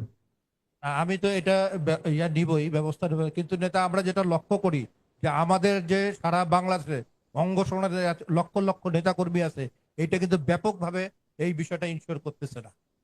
মিলন, দেখেন, অন্যের কাঁধে সবসময় দোষ দিয়ে তো লাভ নাই। আপনি নিজে কি পারেন আপনি সেটা আগে করেন। আপনি নিজে করে তারপরে আপনি অন্যদেরকে বলেন যে ওরা করে না আমি করছি। আপনার নিজেকে আপনার অবস্থান থেকে, আপনার তো ফেসবুক আছে না, নিজের ফেসবুক আছে আপনার, তা আপনি আপনার সোশ্যাল মিডিয়া আপনি আপনার অবস্থান থেকে আপনি করেন, যেটা মিথ্যা সেটাকে মিথ্যা বলেন, যেটা সত্য সেটাকে সত্য বলেন। আপনি আপনি নিজেরটা আগে উদ্যোগ গ্রহণ করেন। আমি তো বললামই, আপনার নিজের পরিবারকে যদি আপনি বাঁচানোর জন্য এগিয়ে আসেন, মিথ্যা থেকে রক্ষার জন্য এগিয়ে আসেন, তা আপনার দলকে কেন আপনি করবেন না? আপনি নিজে করেন। আপনি আমরা মহানগর যুবদল একটা মিটিং করে আমরা সিদ্ধান্ত গ্রহণ করছি যে আমাদের যারা যারা অভিজ্ঞ এ ব্যাপারে, যাদের ফেসবুক আছে, যারা অভিজ্ঞ লিখতে পারে, আমরা তাদেরকে নির্দেশনা দিয়েছি। এটা তো নির্দেশনার ব্যাপার না, এটা উপলব্ধির ব্যাপার। না, সত্যকে অনেকে সত্য মনে করে বলা, এক মিনিট মিলন, সত্যকে সত্য বলা, মিথ্যাকে মিথ্যা বলা, এটা উপলব্ধির ব্যাপার, এটা ইনস্ট্রাকশনের ব্যাপার না। এখানে ইনস্ট্রাকশনের প্রয়োজন হয় না, এটা নিজের উপলব্ধির ব্যাপার। যেই ঘরে আপনি 35 বছর ধরে আছেন, সেই ঘর সম্পর্কে, সেই পরিবার সম্পর্কে কেউ মিথ্যা বলবে আর আপনি চুপচাপ ওয়েট করবেন যে কেন্দ্র থেকে কখন নির্দেশ আসবে, এই তো ভাই আজব কথা। আপনি নিজের থেকে উদ্যোগ করুন, এটা আপনার উপলব্ধির ব্যাপার, আপনার বিশ্বাসের ব্যাপার। এটা অনেকের যে বিষয় ছিল যে এটা কন্ট্রাডিকশনে যাওয়া যাবে না, এ কারণে অনেকে হয়তো মনে করতো যে যদি কোনো কিছু এইটা আবার এটার কোনো ইম্প্যাক্ট হয়, সে কারণে অনেকে সাহস পেত আমার না। মনে হয় আমি যা বলার বলেছি, আর তো আমার বলার কিছু নেই। ধন্যবাদ। ধন্যবাদ। সৈয়দপুর ABM মোশাররফ হোসেন। এবার আমি প্রশ্ন করার জন্য আহ্বান জানাচ্ছি দেবাশিস সরকার। আপনি 2 নম্বরের বিষয়ের উপর প্রশ্ন করবেন। 2 নম্বর দফা 2, দেবাশিস সরকার অনলি দফা 2 উপর করবেন। আপনি 3-4টা দিয়েছেন, 2 উপর করেন। ও প্রিয় লিডার, প্রিয় নেতা, সশ্রদ্ধ সালাম, আসসালামু আলাইকুম। আমি দেবাশিস সরকার, সদস্য সচিব, কিশোরগঞ্জ উপজেলা স্বেচ্ছাসেবক দল, হিন্দু বৌদ্ধ খ্রিস্টান কল্যাণ ফ্রন্ট, সহ সাংগঠনিক সম্পাদক, কেন্দ্রীয় নির্বাহী কমিটি। প্রিয় লিডার, আমাদের যে দুটি দফা, 31 দফার মধ্যে যে দুইটি দফা, সেটা হচ্ছে 2 নম্বর দফা রেইনবো নেশন ও 16 নম্বর দফা, সেটা হচ্ছে ধর্মীয় স্বাধীনতার সর্বোচ্চ নিশ্চয়তা প্রদান, যেটা নিঃসন্দেহে 71-এর পরবর্তী স্বাধীনতার পর দেশে বিদেশে প্রশংসনীয়। আমার প্রশ্ন হলো লিডার, আমরা যখন 1971 সালের পর বাংলাদেশ মাইনরিটি সংগঠন হিন্দু বৌদ্ধ খ্রিস্টান আমরা 35% ছিলাম, এটা দিন দিন বিলীন হয়ে 4% চলে আসতেছে। আপনি আমাদের জনগণের ভোটে আগামীতে প্রধানমন্ত্রী নির্বাচিত হলে এই বিষয়ে আপনার পদক্ষেপ কি কি আছে? আরেকটি কথা, ধন্যবাদ দেবাশিস। আরেকটি কথা, কিশোরগঞ্জ উপজেলায় আমরা অনেক দিন ধরে অবহেলিত, আমাদের কোনো উন্নয়নের ছোঁয়া লাগেনি, মূলত স্কুল ঘাট থেকে শুরু করে কোনো রাস্তাঘাটেরই কাজ হয় না। এই বিষয়ে যদি আপনি একটু দৃষ্টি দেন আর কি। ধন্যবাদ লিডার। প্রথমত আপনার দ্বিতীয়, দেবাশিস আমার কথা শুনতে পাচ্ছেন? জি জি জি লিডার। প্রথমত আপনার দ্বিতীয় প্রশ্নের উত্তরটা প্রথমে বা বিষয়টা সম্পর্কে প্রথমে বলি। দীর্ঘদিন যাবৎ আপনার রাস্তাঘাট খারাপ, উন্নতি হয় না, এটা তো ভাই আমি এখন কিছু করতে পারবো না। আমাদের দল আগামীতে নির্বাচনের মাধ্যমে ইনশাল্লাহ সরকার গঠনে সক্ষম হলে পর এই ব্যাপারে আমরা নজর দিতে পারবো। জি লিডার, জি জি জি লিডার, অবশ্যই আমি তাই সেই কথাই বলছিলাম। জি লিডার। এবার প্রথম কি প্রশ্নটা ছিল আরেকবার বলবেন কি, আমি পরিষ্কার? হ্যাঁ অবশ্যই অবশ্যই। দফা 2, 31 দফার মধ্যে দফা 2, যেটা রেইনবো নেশন, আমরা সবাই সংঘবদ্ধভাবে থাকবো এবং মিলেমিশে সম্প্রীতির ভাবে বসবাস করব। আর যেটা দফা 16, সেটা হচ্ছে ধর্মীয় স্বাধীনতার সর্বোচ্চ নিশ্চয়তা প্রদান। তো এটা নিঃসন্দেহে দেশে বিদেশে প্রশংসনীয়। আমরা 71-এর পর 31% ছিলাম, মানে আমরা জনগোষ্ঠী 31% ছিলাম, এটা দিন দিন কমে কমে গিয়ে আপনার 4% চলে আসতেছে। তো আপনি প্রধানমন্ত্রী নির্বাচিত হওয়ার পর আপনার এই বিষয়ে পদক্ষেপ কি থাকবে, যাতে এটা বিলীন হয়ে না যায়, এই জাতিটা, এই মাইনরিটি গোষ্ঠী যাতে বিলীন হয়ে না যায়, যেহেতু 4% আসছে, আর তো বেশি নেই। হ্যাঁ দেবাশিস, ঠিক আছে। জি লিডার। দেখুন, যেটা আমরা বলেছি, আমরা খেয়াল করেছি যে বিশেষ করে বিগত 15 বছর যে যেই স্বৈরাচার পালিয়ে গেছে, এরা ক্ষমতাটাকে ধরে রাখার জন্য এরা চেষ্টা করেছে সবসময় বিভিন্ন ট্যাগ দিয়ে জাতিকে বিভক্ত করে রাখার জন্য, বিভিন্ন কমিউনিটিকে বিভক্ত করে রাখার জন্য। তো জি এখন লিডার। আমরা মনে করি, ব্যক্তিগতভাবে আমি বিশ্বাস করি যে দেশকে যদি এগিয়ে নিতে হয়, জাতিকে যদি এগিয়ে নিতে হয় সার্বিকভাবে, বাংলাদেশ হিসেবে, বাংলাদেশি হিসেবে, সমগ্র জাতি বাংলাদেশ হিসেবে সমগ্র দেশকে যদি এগিয়ে নিতে হয়, আমাদেরকে চেষ্টা করতে হবে যতটুক পরিমাণ কম আমাদের মধ্যে মত পার্থক্য থাকে, যত আমরা ঐক্যবদ্ধ থাকব, ধর্ম নির্বিশেষে আমরা যত ঐক্যবদ্ধ থাকব, আমাদের মধ্যে পার্থক্য ক্ষেত্র বিশেষে কিছু কিছু মতভেদ থাকতে পারে, বাট এটা যত কম থাকবে আমরা তত দ্রুত যেতে পারবো। এবং সেই জন্যই আমরা 2 নম্বরে সেই রেইনবো নেশনের কথা বলেছি। ঠিক আছে, আমাদের মধ্যে ডিফারেন্স অফ ওপিনিয়ন আছে, বাট আলোচনা করে বসে আমরা এক জায়গায় আসবো। জাতিকে বিভাজিত করলে আমরা এগোতে পারবো না, দেশকে নিতে পারবো না। আর আপনি অন্য যেটা বললেন, আহ, এটার ক্ষেত্রে আপনাকে আমি কয়েকদিন আগের ঘটনা মনে করিয়ে দিই, যে এই স্বৈরাচার পালিয়ে যাবার পরে অন্তর্বর্তীকালীন সরকার যখন আসলো, তখন আমাদের এই হিন্দু সম্প্রদায়ের পুজো ছিল। আমরা কিন্তু দলের পক্ষ থেকে প্রত্যেকটি বিভাগ, জেলা, থানা বা উপজেলা পর্যায়ে কিন্তু আমাদের নেতৃবৃন্দকে আমরা একদম খুব স্ট্রং চিঠি দিয়েছি যে আমাদের দলের নেতাকর্মীদেরকে সাথে নিয়ে প্রত্যেকটা অনুষ্ঠান স্থল, পূজার অনুষ্ঠান স্থল যাতে গার্ড করা হয়। শুধু হিন্দু সম্প্রদায়ের তাদের ধর্মীয় অনুষ্ঠান না, অন্য সম্প্রদায়গুলোর ক্ষেত্রেও কিন্তু আমরা একই নির্দেশনা দিয়েছি। অর্থাৎ আমরা বিশ্বাস করি, আমরা কাউকে ধর্ম বর্ণের ভিত্তিতে বিবেচনা করতে চাই না। আমরা সকলে বিশ্বাস করি আপনি বাংলাদেশি, এখানে যারা বসে আছেন আমরা বাংলাদেশি, আমি একজন বাংলাদেশি হিসাবে আমাদের ভিন্ন ভিন্ন ধর্ম থাকতেই পারে, কিন্তু আমাদের প্রত্যেককে গার্ড করতে হবে, প্রত্যেকের রক্ষা করতে হবে, প্রত্যেকের দেখভাল করতে হবে আমাদেরকে। এভাবেই আমরা একটি সম্প্রীতির বাংলাদেশ গড়ে তুলতে সক্ষম হব। এবং যখনই আমরা সম্প্রীতির বাংলাদেশ গড়ে তুলতে সক্ষম হব, আমরা যত বেশি ঐক্যবদ্ধ থাকব, দেশকে আমরা তত সামনে দ্রুততার সাথে নিতে পারবো। এটাই আমাদের লক্ষ্য, এটাই আমাদের উদ্দেশ্য। ধন্যবাদ।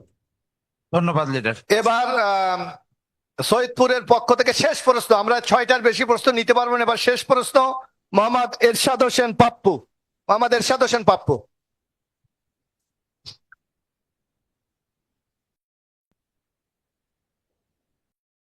আসসালামু আলাইকুম ওয়া রাহমাতুল্লাহি ওয়া বারাকাতুহু। ভাইয়া, ওয়ালাইকুম আসসালাম। 2003 সালে ছাত্র দলের সভাপতি হিসাবে আপনার সামনে টিএসসিতে বক্তব্য রাখার পর আজকে আবার আপনার সামনে বলার সুযোগ পেয়েছি, তো ওই জন্য ধন্যবাদ জানাচ্ছি। আমার যে প্রশ্নটি, যে আমাদের 31 দফার মধ্যে আজকে এই ফ্যাসিস্ট খুনি শেখ হাসিনা দেশকে যেভাবে বেকারত্বের মধ্যে ফেলে গিয়েছে, ইনশাল্লাহ আগামী দিন বাংলাদেশের জনগণ বিএনপিকে দেশের দায়িত্ব দিবেই। আপনি ইনশাল্লাহ আগামীতে প্রধানমন্ত্রী হবেন। তো আমার জানতে ইচ্ছা করছে যে আমাদের এই বেকারত্ব লাঘবের জন্য কারিগরি শিক্ষার মাধ্যমে, আমাদের এই 31 দফায় যেটি উল্লেখ নেই, কারিগরি শিক্ষার মাধ্যমে বাংলাদেশের যুব সমাজকে হাতে কলমে শিক্ষা দিয়ে তাদেরকে কর্মসংস্থানের সৃষ্টি করার ব্যাপারে আপনার মতামত কি, এটাই জানতে চাচ্ছিলাম ভাইয়া। ধন্যবাদ। পাপু, আপনি যদি, ধন্যবাদ প্রশ্নের জন্য, আপনি যদি লেলিন বা মোজাম, জলঢাকা এবং নীলফামারীর মোজাম এবং লেলিন, ওরা একটি প্রশ্ন করেছিল প্রত্যেকে, তাদের উত্তরটা যদি আপনি খেয়াল করে থাকেন, মানে আমার উত্তরটা তখন যদি খেয়াল করে থাকেন, কর্মসংস্থানের ব্যাপারে কিন্তু তখন আমি বলেছি তাদের মোজাম এবং লেলিনের প্রশ্নের উত্তরে। আপনি যেটা বলেছেন যে এইটা এটা একটা একটা একটা ভেরি সিরিয়াস এবং গুরুত্বপূর্ণ একটি বিষয়। বাংলাদেশে 3 কোটির উপরে মানুষ বেকার, নারী পুরুষ মিলিয়ে। কাজে এত বিশাল সংখ্যক মানুষকে বেকার রাখলে আপনি এই দেশকে নিয়ে এগোতে পারবেন না। এবং এই সমস্যার সমাধানটা বিভিন্নভাবে করতে হবে। আপনি কারিগরি ট্রেনিং বলেন, আপনি বিভিন্ন ট্রেনিং বলেন, আইটি সেক্টর বলেন, আপনি উদ্যোক্তা গ্রহণ করে ছোট ছোট মিল কারখানা তৈরির মাধ্যমে বলেন, বিভিন্নভাবে করতে হবে। যেমন এখানে স্বাস্থ্য খাতের একটা ব্যাপার এসেছিল, এখানে আমাদের নীলফামারীর খুব সম্ভব নীলফামারীর সোহেল একটা কথা বলেছিল আপনার স্বাস্থ্য বীমার ক্ষেত্রে। তখন আমরা একটা কথা বলেছি, আমি এবং ডক্টর পাভেল সাহেব, সেখানে যেরকম আমি বলেছি যে আমরা স্বাস্থ্যকর্মী নিয়োগ করব, গ্রামে গ্রামে ঘরে ঘরে তারা যাবে, মানুষকে সচেতন করবে। আহ, ধরেন উদাহরণ হিসেবে বলছি, এখানে প্রায় আমরা যদি 1 লক্ষ স্বাস্থ্যকর্মী নিয়োগ করি বাংলাদেশের জন্য, 72,000 তো গ্রাম আছে, তো আপনার মিনিমাম তো 1 লক্ষ লাগবে। এক এক গ্রামে 2 জন করে দিলেও তো 1.5 লক্ষ লাগছে আপনার। তো তাহলে আপনার এখানে যেরকম আমরা একটা কর্মসংস্থানের ব্যবস্থা করতে পারবো। তারপরে আপনার আমাদের রংপুরের জাহিদ শিক্ষা নিয়ে আমাকে একটা কথা বলেছিল, জিজ্ঞেস করেছিল ওর প্রশ্নের। তো ওকে আমি বলেছি যে ওকে আমরা, জাহিদ যদি আরো একটু ছোট থাকতো আরো ভালো হতো, ওকে আমরা বাংলা ইংরেজি তো শিখছেই, পাশাপাশি আরো 2টো ভাষা শেখাবো। তো আপনি দেখেন, ও জাহিদ যদি কোরিয়ান ভাষা শিখে, আমাকে সারা বাংলাদেশের যত জাহিদ আছে তাদেরকে যদি কোরিয়ান ভাষা শেখাতে হয় আমাদের, না হলেও মিনিমাম আপনার 5 থেকে 10 হাজার কোরিয়ান শিক্ষক লাগবে, মানে কোরিয়ান ভাষা শিখাতে হবে এরকম শিক্ষক লাগবে। তো আপনি এখানে কোরিয়ান ভাষা শেখানোর জন্যই তো 10,000 মানুষকে আপনি কর্মসংস্থানের ব্যবস্থা করলেন ট্রেনিং দেওয়ার মাধ্যমে। আপনি যদি জাহিদকে যখন আপনি জার্মান ভাষা শিখাবেন, এরকম সারা বাংলাদেশে যত জাহিদ আছে তাদেরকে যদি আপনি জার্মান ভাষা শেখান, না হলে আপনার 10,000 শিক্ষক মিনিমাম লাগবে, তো 20,000 গেল। আমরা তো শুধু জার্মান এবং কোরিয়ান ভাষা শেখাতে চাচ্ছি না, আমরা সাথে আরো কয়েকটি ভাষা রাখবো। আরো যদি 3টি ভাষা রাখি, তো 5টি ভাষার জন্যই 10,000 করে 50,000 শিক্ষক লাগছে। আপনার জাহিদকে আমরা পিয়ানো শিখাতে চাই বা গিটার শিখাতে চাই, যদি পিয়ানো গিটার শেখানোর জন্য আপনি 10,000 করে শিক্ষক নেন, এখানেও দুইটাই ইনস্ট্রুমেন্টের জন্য 20,000 শিক্ষক লাগছে। এখানে আপনার 70,000 শিক্ষক আপনি প্রাইমারি স্কুল বা সেকেন্ডারি স্কুলে আপনি দিচ্ছেন।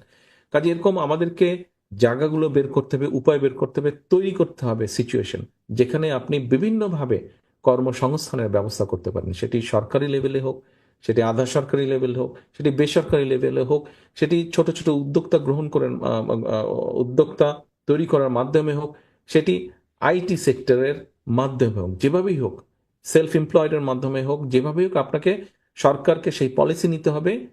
যেভাবেই হোক বেকার সমস্যা কমিয়ে আনতে হবে। 100% করা সম্ভব না, পৃথিবীর কোনো দেশেই সেটা সম্ভব না, বাট যতটুকু কমিয়ে আনা যায়, ম্যাক্সিমাম কমিয়ে আনা, মিনিমাম বেকার থাকবে হয়তোবা। ধন্যবাদ, ধন্যবাদ ভাইয়া। নীলফামারী জেলা, নীলফামারী, নীলফামারী। নীলফামারী জেলা থেকে প্রশ্ন করার জন্য আহ্বান জানাচ্ছি মোহাম্মদ মুক্তার হোসেন, সহসভাপতি জেলা বিএনপি। মোহাম্মদ মুক্তার হোসেন, প্রশ্ন করুন।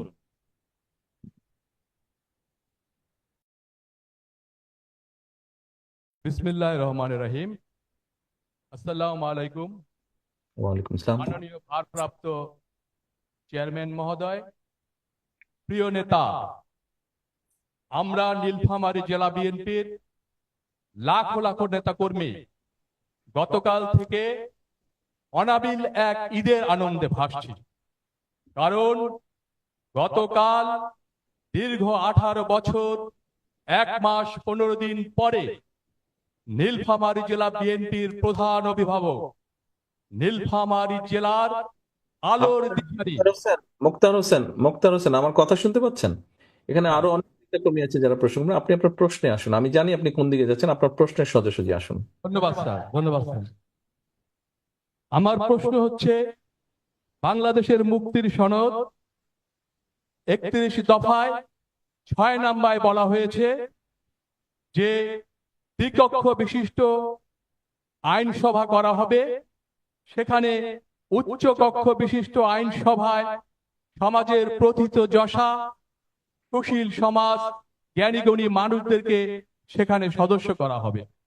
আমার প্রশ্ন হচ্ছে, তারা কোন প্রক্রিয়ায়, সেখানে কিসের মাধ্যমে সংসদ সদস্য নির্বাচিত হবেন, এবং আগামীতে কি জাতীয় সংসদ নির্বাচনের 300 আসনকে বৃদ্ধি করা হবে কিনা? আপনার এই দুটো প্রশ্ন, আপনার প্রশ্ন ক এবং খ। জি জি ভাইয়া। বিষয় হচ্ছে জাতীয় সংসদ আসন বৃদ্ধি করা হবে কিনা, এটা তো সংসদে পরবর্তীতে যারা নির্বাচিত হয়ে সংসদে আসবেন, এটা আলোচনা করে তারা ডিসাইড করবেন এটা, তাই না? এটা তো সংসদ সদস্যরাই, জনপ্রতিনিধি যারা হবেন, যারা জনগণের ভোটে নির্বাচিত হয়ে আসবেন, জনগণের সাথে আলোচনা করে, যার যার আলোচনা করে জনপ্রতিনিধিরা যদি মনে করেন যে সংসদের আসন বৃদ্ধি করা উচিত, তাহলে আলোচনা করে সেই সিদ্ধান্ত হবে। আচ্ছা, এবার আসেন আপনি, আমরা যেটা বলেছি যে দ্বিকক্ষ বিশিষ্ট, উচ্চকক্ষ, দ্বিকক্ষ, এটাই, এটা কেন বলেছি নিশ্চয়ই এইটুকু আপনার ধারণা আছে। এটা কি আমার বলার দরকার আছে যে আমরা এই কনসেপ্টটা কেন ফ্লোট করতে চেয়েছি, ফ্লোট করেছি কেন? কারণ আপনি রেগুলার রাজনীতি করছেন, আমি রেগুলার রাজনীতি করছি, আপনার আশেপাশে আমাদের যে সহকর্মী আছে আমরা রাজনীতি করছি, বাট সমাজে এরকম অনেক ব্যক্তি আছেন, সম্মানী ব্যক্তি আছেন, বিভিন্ন প্রফেশনের ব্যক্তি আছেন, যারা রেগুলার রাজনীতির মধ্যে আসতে চান না, হইচই, বক্তৃতা, বিবৃতি এসবের মধ্যে আসতে চান না, মিটিং মিছিলের ধাক্কাধাক্কির মধ্যে আসতে চান না, কিন্তু তাদের সেই যোগ্যতা আছে যে দেশ গঠনে, জাতি গঠনে তারা ভূমিকা রাখতে সক্ষম। কেউ হতে পারেন সাংবাদিক, কেউ হতে পারেন ডাক্তার, কেউ ইঞ্জিনিয়ার, কেউ লেখক, কেউ বুদ্ধিজীবী, কেউ সাংবাদিক, কেউ আইনজীবী, এরকম বিভিন্ন মানুষ আছেন। তো এখন এই মানুষগুলোর মধ্যে যাদের সেই কোয়ালিটি আছে বা যারা রাখতে চান, তাদেরকে আমরা সেই স্কোপটি করে দিতে চাই। এখানে একটা ব্যালেন্সের ব্যাপার আছে, যাতে তারাও সমাজের একটা দর্পণ হিসেবে থাকেন এবং তারাও যাতে রাজনীতি বা রাজনীতিতে একটা, রাজনীতির সাথে সমাজের সবকিছুর মধ্যে একটা ব্যালেন্স থাকে।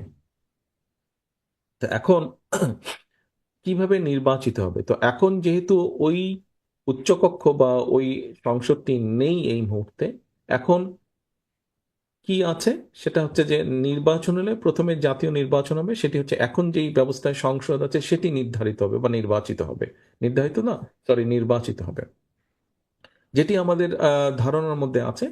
নির্বাচিত হবার পরে উচ্চ কক্ষের সদস্যরা কিভাবে নির্বাচিত হবেন কম বেশি, সেটি তখন ওখানে আলোচনা করে, সংসদে আলোচনা করেই মোটামুটিভাবে ঠিক হবে যে কোন প্রক্রিয়ায় এই এই সংসদটি তৈরি হবে।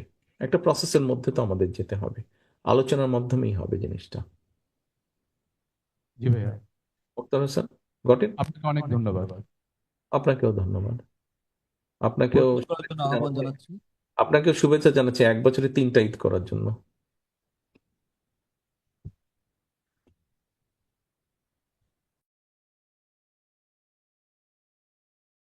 হ্যাঁ, এরপরে কে? ধন্যবাদ, ধন্যবাদ প্রিয় নেতা, ধন্যবাদ। এ পর্যায়ে প্রশ্ন করার জন্য আহ্বান জানাচ্ছি আসলাম হায়াত, আহ্বায়ক জেলা জাসাস নীলফামারী। আসলাম হায়াত, প্রশ্ন করুন। আসসালামু আলাইকুম ওয়া রাহমাতুল্লাহ। আমি আসলাম হায়াত মিল্টন, আহ্বায়ক বাংলাদেশ জাতীয়তাবাদী সামাজিক সাংস্কৃতিক সংস্থা নীলফামারী জেলা শাখা। প্রিয় নেতা, আমার প্রশ্ন ছিল দফা 30 তথ্য ও যোগাযোগ প্রযুক্তি নিয়ে। এই তথ্য ও যোগাযোগ প্রযুক্তি ক্ষেত্রে আমরা জানি ফ্যাসিস্ট সরকারের সবচেয়ে বড় দুর্নীতি হচ্ছে এখানে, অথচ এর সুফলটি আমরা প্রান্তিক পর্যায় পর্যন্ত যে পাওয়ার কথা ছিল সেটি পাইনি। সেই কারণে আমার প্রথম প্রশ্ন ছিল ইন্টারনেট সেবা, যেটির কারণে আমরা আপনার সাথে যুক্ত হতে পেরেছি। এই সেবাটিকে আমাদের সরকার ক্ষমতায় এলে এটিকে সম্পূর্ণ ফ্রি করা হবে কিনা, এবং দ্বিতীয় প্রশ্নটি আমার সাংগঠনিক প্রশ্ন, সেটি হচ্ছে আমরা যারা নেতা কর্মী রয়েছি বাংলাদেশ জাতীয়তাবাদী দলের, এই নেতা কর্মীদের একটি কেন্দ্রীয় ডেটাবেস তৈরি করা হবে কিনা কিংবা অ্যাপস তৈরি করা হবে কিনা, যার মাধ্যমে আমরা যে কোনো জেলার নেতা কর্মীর সম্পূর্ণ বায়োডাটা দেখতে পারবো এবং তাদের সাথে ফ্রিতে যোগাযোগ করতে পারবো এবং আমাদের রাজনৈতিক মতামতগুলিকে শেয়ার করতে পারবো। এটি করা যায় কিনা এই সম্পর্কে আপনার মতামত জানতে চাই। ধন্যবাদ আপনাকে। দ্বিতীয় প্রশ্নের উত্তরটা আমি প্রথমে দিই। এটার কাজ চলছে, ধন্যবাদ। এখনই বলতে পারছি না, বাট এটার কাজ চলছে। আর কিছুদিন আগে আমরা এটার কাজ শুরু করেছি। আমরা আগেও করতে পারতাম, আগে মানে পলাতক যে স্বৈরাচার তার সময় করতে পারতাম, সিকিউরিটি রিজনে সেই সময় আমরা করিনি কাজটি। এর কাজ আমরা অনেক আগে শুরু করেছি, ইট ইজ আন্ডার প্রসেস। আপনার প্রথম যে প্রশ্নের উত্তর, যে ইন্টারনেট আপনি ফ্রি করে দিবেন, খুবই লুক্রেটিভ, খুবই লোভনীয় একটা প্রস্তাব। খরচটা কে দিবে? চালানোর খরচ আছে, এটা তো যেই কোম্পানিগুলা কাজ করছে বা যারা, এটা তো রানিং একটা কস্ট আছে। তো এখানে যারা কাজ করছে সেই এগুলা মানুষের বেতন ভাতা দিয়ে আছে, এখানে ইলেকট্রিসিটির খরচ আছে, এখানে আপনি ফাইবার অপটিক টানেন বা যেটাই করেন টাওয়ার বসান, আপনি এটার একটা খরচ আছে। এই খরচ কে দিবে? খরচ কোথা থেকে আসবে? এটার উত্তর যদি আপনাকে দিতে পারেন আমি ফ্রি করে দিব, মানে আমরা সুযোগ আসলে ইনশাল্লাহ ফ্রি করে দিব। এটি বলার পিছনের কারণটি আমি বলতে পারবো, সেটি হচ্ছে যে শিক্ষা, স্বাস্থ্য, কোন একটা জায়গা হয়তো আপনি আপনি একটা বড় বিশ্ববিদ্যালয়ের লাইব্রেরি, আপনি ওই জায়গার ইন্টারনেট আপনি ফ্রি করতে পারেন। আপনি হয়তো হাসপাতালের ভেতরে জায়গার ইন্টারনেট আপনি ফ্রি করতে পারেন, অথবা আপনি স্টেশন অথবা এয়ারপোর্টের একটা সার্টেন জায়গা আপনি ফ্রি করতে পারেন। বাট একদম ওপেন জায়গা, পুরো জায়গা ফ্রি থাকবে, হাউ ইজ ইট পসিবল? আমার ধারণার মধ্যে নেই। এরকম কোথাও আমি দেখিনি বোধহয়। কিছু কিছু ফ্রি ইন্টারনেট আছে, ওগুলো খুব ভালো কাজ করে না। তো এখন সস্তার তিন অবস্থা একটা কথা আছে তো বাংলায়, তো আপনি ফ্রি দিতে পারেন, ওটা ইন্টারনেট পাবেন না আপনি, এই তো। তবে আমি আশা করব যে পদ্ধতিতে এখন ইন্টারনেট সেবাটি প্রদান করা হচ্ছে বিভিন্ন কোম্পানি কিংবা বাংলাদেশ টেলিটকের মাধ্যমে, এটিকে পরিবর্তন যাতে করা যায়, এটি নিয়ে আরো গবেষণা করে যাতে পরিবর্তন করা যায়। আমার ধারণা নেই এটা। কথা হচ্ছে যে আহ, বিষয়টা হচ্ছে যে এটা এটা তো ইন্টারনেট বিষয়টা তো পুরা কাইন্ড অফ পাবলিক প্রপার্টি এটা বলা যায়। তো আপনি জনগণের সম্পদ আপনি ফ্রি দিয়ে দিবেন, এটা আমার ঠিক বোধগম্য না। আমি ঠিক বুঝতে পারছি না ব্যাপারটা। একদম কোনো কোনো জায়গায় হয়তো আপনি করতে পারেন, কিন্তু একদম ওপেন ফ্রি রাখাটা কতটুকু, এটা কিভাবে দিবেন? খরচটা আসতে হবে তো কোথা থেকে, তো খরচটা আসতে হবে, সেটা কোথা থেকে আসবে? আমি শুধুমাত্র এটি পরামর্শ দিয়েছি, তবে এটি নিয়ে গবেষণা করে যাতে আমাদের জন্য আরো ভালো করা যায়, মানে এটা নিঃসন্দেহে খুব জনপ্রিয় পরামর্শ। ধন্যবাদ। ফ্রি পাইতে কার না ইচ্ছা করে, খুবই জনপ্রিয়, বাট কতটুকু বাস্তব আমার ধারণা নেই, আমার মনে হয় না বাস্তব। ধন্যবাদ। রংপুর প্রশ্ন করবেন।